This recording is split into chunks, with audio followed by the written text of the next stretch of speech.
کہا تو کیوں پوچھ رہی ہے؟ کہا اس لیے کہ میری شہزادی نے مجھے بھیجا ہے پوچھنے کے لیے۔ کہا تیری شہزادی کہاں ہے؟ کہا وہ بالا خانے میں بیٹھی ہوئی تم قیدیوں کا تماشا دیکھ رہی ہے، وہ بالا خانے میں بیٹھی ہوئی تم قیدیوں کا تماشا دیکھ رہی ہے۔ امام نے کہا جا اپنی شہزادی سے میرا پیغام پہنچا دے کہ مدینے سے چلتے وقت کیا مدینے کے سردار نے تم سے یہ نہیں کہا تھا کہ جب شام میں کوئی ایسا قافلہ آئے تو اس کا تماشا نہ دیکھنا، اس کے ساتھ صلہ رحم کرنا، اور اس سے کہنا کہ اگر ہم سے محبت ہے تو بالا خانے سے نہ پوچھ، بازار میں آ کے ہم سے پوچھ۔ وہ پیچھے ہٹ کے کہتی ہے قیدی کیسی باتیں کرتا ہے، کیسی باتیں کرتا ہے؟ وہ تم قیدیوں کی طرح میری شہزادی تھوڑی ہے کہ جو بازار میں آئے، وہ شام کے بازاروں میں نہیں جاتی ہے، وہ یہاں شہزادی کے نام سے پکاری جاتی ہے، وہ بازاروں میں تم قیدیوں کی طرح نہیں آتی ہے۔ کہا کیوں نہیں آتی؟ کہا تمہیں ان کی عظمت نہیں معلوم، وہ زینب کی کنیزی میں رہ چکی ہے، وہ شہزادی زینب کی کنیزی میں رہ چکی ہے۔ امام فرماتے جا میرا پیغام پہنچا دے، جا زخم پہ نمک نہ چھڑک، میرا پیغام پہنچا دے۔ وہ کنیز دوڑی ہوئی آئی، شہزادی کھڑی ہو گئی، بتا بتا قیدی نے کیا کہا؟ کہا غضب ہو گیا جو اس نے کہا۔ کیا کہا؟ کہ اس نے کہا کہ اپنی شہزادی سے جا کے کہنا کہ مدینے کے سردار نے یہ نہیں کہا تھا کہ جب شام میں کوئی ایسا قافلہ آئے تو اس کا تماشا نہ دیکھنا بلکہ اس کے ساتھ صلہ رحم کرنا۔ اور اس نے کہا ہے کہ جا کے اپنی شہزادی سے کہنا کہ ہم سے محبت ہے تو بالا خانے سے تماشا نہ دے، بازار میں آئے۔ وہ شہزادی جلدی سے اٹھی، سر پہ چادر ڈالا، مدینے کا رخ کیا۔ آقا حسین گواہ رہیے گا، آج پہلی بار میں بازار میں جا رہی ہوں، آج پہلی بار بازار میں جا رہی ہوں۔ وہ دوڑی ہوئی سجاد کے پیچھے کھڑی ہوئی، 1 منٹ کے مسائب ختم دعا ہے، سجاد کے پیچھے آ کے کھڑی ہوئی اور آہستہ سے کہتی قیدی تجھ پہ میرا سلام ہو۔ امام نے جواب سلام دیا۔ اس کے بعد وہ کہتی قیدی جلدی سے بتا دے تیرا نام کیا ہے، تیرا وطن کہاں پہ ہے، تیرا جرم کیا ہے کہ جو تیرے بچوں کو لوگ پتھر مار رہے ہیں، اس لیے کہ ہم زیادہ دیر بازار میں نہیں کھڑے رہ سکتے، ہم زینب کی کنیزی میں رہ چکے ہیں، ہم شہزادی زینب کی کنیز ہیں، شام میں ہمارا احترام ہے، ہم زیادہ دیر نہیں ہے، بتا بتا کیا جرم ہے تمہارا؟ عزادارو کلیجہ پھٹ جائے گا یہ مصائب سن کے۔ کیا جرم ہے تمہارا جو تمہارے بچوں کو لوگ پتھر مار رہے ہیں؟ ایک مرتبہ امام مڑے اور نہ جانے کیسے درد کا جملہ کہا جو اس کا کلیجہ پھٹ گیا۔ امام رو کے کہتے ہیں جب سب پتھر مار رہے تو تو بھی مار۔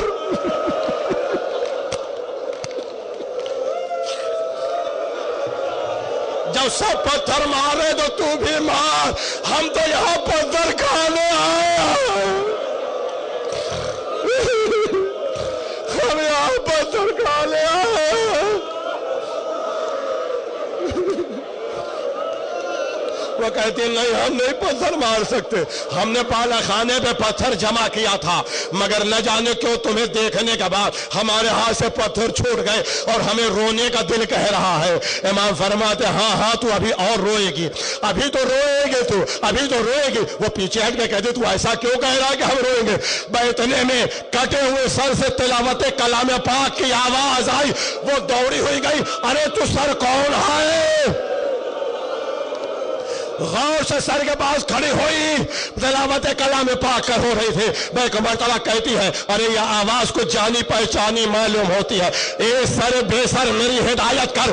اتنے میں ایک محمل سے آواز آئی، ارے ریحانہ پہچان،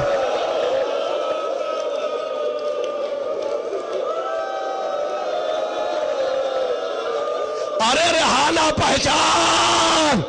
موڑی ارے کون ہے جو مجھے ریحانہ کہہ کے پکار رہا ہے؟ ریحانہ کہہ کے تو مدینے میں مجھے زینب پکارتی تھی جو میری شہزادی ہے۔ ایک مرتبہ قیدی نے آواز دیا، ارے بہن ریحانہ پہچان۔ موڑی تو کون ہے جو مجھے بہن ریحانہ کہہ رہا؟ کہ تمہیں کیسے پتا چلا؟ اس لیے کہ بہن ریحانہ کہہ کے تو مدینے میں سید سجاد پکارتا تھا۔ کٹے ہوئے سر سے آواز آئی، ارے ریحانہ یہی تو میرا بیٹا سجاد ہے، وہ میری بہن زینب ہے۔ ریحانہ کہتی آقا،